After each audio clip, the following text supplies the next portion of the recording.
nitwa Evangelist Ernest. Nishimiye kubana namwe muri aka kanya. Tumaze iminsi tutaboneka cyane kwicano, ariko turashaka kubabwira ko uyu munsi twagarutse tugiye gushyiraho video nyinshi zitandukanye. Dufite byinshi byo kwiga,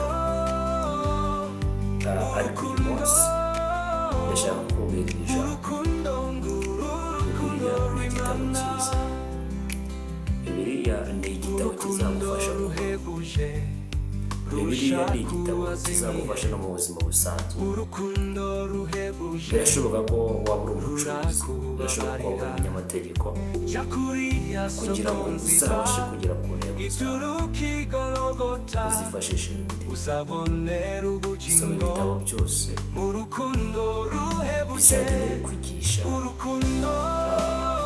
inzira yo kuyobora mu nzira zikujyana ku Mana Data, zikujyana mu byiza cyangwa se zikujyana mu butsinzi. Ikindi kintu cya kabiri gishobora kugeza ku butsinzi: izere Yesu. Yesu ni umugabo ukomeye. Yesu ni umugabo udasanzwe. Niyo mpamvu uyu mwanya mubwiye ngo izere Yesu, kuko niwizera Yesu bizagufasha kubaho mu buzima budasanzwe, mu buzima buhambaye. Ndashaka kujya gusobanura byinshi, ubundi tukajya tubana kuri channel. Wowe ugiye kugikurikirana, kanda subscribe, ukoreshe yanditse na like. Hanyuma ufite byinshi byo kugusobanurira bigendanye na Bible, bigendanye na Yesu Kristo, bigendanye no kwizera. Ibyo bizagufasha mu buzima busanzwe no mu buzima bwo kubaho muri iyi mibereho y'isi. Ndabakunda cyane.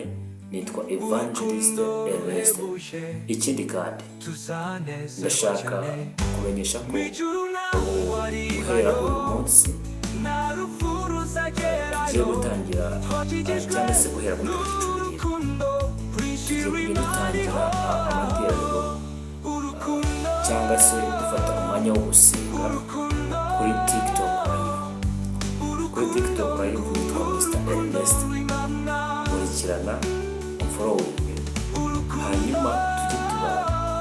Hazajya harimo umwanya wo kugisha Imana, gutanga ibyifuzo byawe, gusenga ndetse no gusengera abarwayi. Turabizi neza ko Imana igikora imirimo. Elisa yubaraye ku mwana wari umaze umwanya apfuye. Gehazi yari azi neza ko uwo mwana atari buze kubaho, ariko Elisa we yari azi neza ko uwo mwana agomba kuzabaho. Ndabakunda cyane. Tuzasenga, turabizi ko bizakunda. Tuzabasengera kandi abarwayi bazakira. Afite kanseri, afite ubumuga, abafite uburwayi bwinshi butandukanye, tuzabasengera kandi twizeye Imana yuko izabakiza. Ndabakunda cyane. Shalom shalom.